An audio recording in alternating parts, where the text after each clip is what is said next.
ਅਸੀਂ ਅਗਰ ਕਲਚਰ ਦੇ ਵਿੱਚ ਰਹਿ ਕੇ ਆਪਣੀ ਜ਼ਿੰਦਗੀ ਨੂੰ ਡਿਜ਼ਾਈਨ ਕਰੀਏ, ਕਾਨੂੰਨ ਐਪਲੀਕੇਬਲ ਬਣਾਈਏ ਤੇ ਸਾਡੇ ਵਾਸਤੇ ਆਸਾਨੀ ਹੋ ਸੀ, ਬਜਾਏ ਇਸ ਦੇ ਕਿ ਅਸੀਂ ਆਪਣੇ ਕਲਚਰ ਤੋਂ ਦੂਰ ਹੋ ਕੇ ਅਹਿਸਾਸ ਕਮਤਰੀ ਦਾ ਸ਼ਿਕਾਰ ਹੋ ਕੇ ਆਪਣੇ ਕਲਚਰ ਨੂੰ ਬੁਰਾ ਸਮਝ ਕੇ ਕਿਸੇ ਹੋਰ ਕਲਚਰ ਨੂੰ ਚੰਗੇਰਾ ਸਮਝ ਕੇ ਉਹ ਦਿਆਲ ਭਜੀਏ ਤੇ ਨਵੇਂ ਕਾਨੂੰਨ ਬਣਾਉਣੇ ਉਹਨਾਂ ਦੇ ਹਿਸਾਬ ਨਾਲ ਸ਼ੁਰੂ ਕਰੀਏ ਤੇ ਅਸੀਂ ਫੇਲ ਹੋ ਜਾਸਾਂ।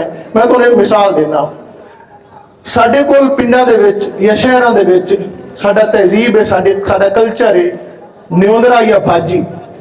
ਅਸੀਂ ਕਿਦਾਂ ਹੀ ਜਾਂਦੇ ਹਾਂ ਕਿਸੇ ਵੀ ਸ਼ਾਦੀ ਤੇ ਅਸੀਂ ਉਹਨਾਂ ਨੂੰ ਬਾਜੀ ਗੱਤ ਕੇ ਆਨੇ ਹਾਂ। ਅੱਗੋਂ ਸਾਡੀਆਂ ਸ਼ਾਦੀਆਂ ਤੇ ਆਉਂਦੇ ਤੇ ਉਹ ਰੁਪਈਆ ਵਧਾ ਕੇ ਗੱਤ ਕੇ ਜਾਂਦੇ। ਠੀਕ ਹੈ, ਹੁਣ ਇਹ ਸਾਡਾ ਇੱਕ ਕਲਚਰ ਦਾ ਸਾਡਾ ਅਸੂਲ ਬਣ ਗਿਆ, ਸਾਡੀ ਇੱਕ ਕਦਰ ਬਣ ਗਈ। ਹੁਣ ਤੁਸੀਂ ਆਪਣਾ ਪਿੱਛਾ ਜਾਤੀ ਮਾਰ ਕੇ ਵੇਖੋ, ਬੰਦਾ जेडा गरीब होवे, जेडा माड़ा होवे, घर ਉਹਦੇ आना भी ना होवे, लेकिन इस असूल ते लाजमी अमल करना होता है।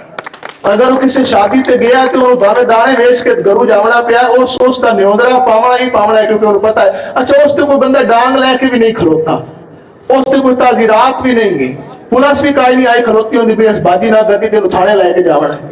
क्यों वो बंदा क्यों उस अमल कर रहा, उसको किसी आख्या भी नहीं होता, क्योंकि एक कल्चर है और कल्चर सदियों तो चलिया आ रहा और कल्चर की जी ग्रिप है थोड़े कानून नालों ढेर है।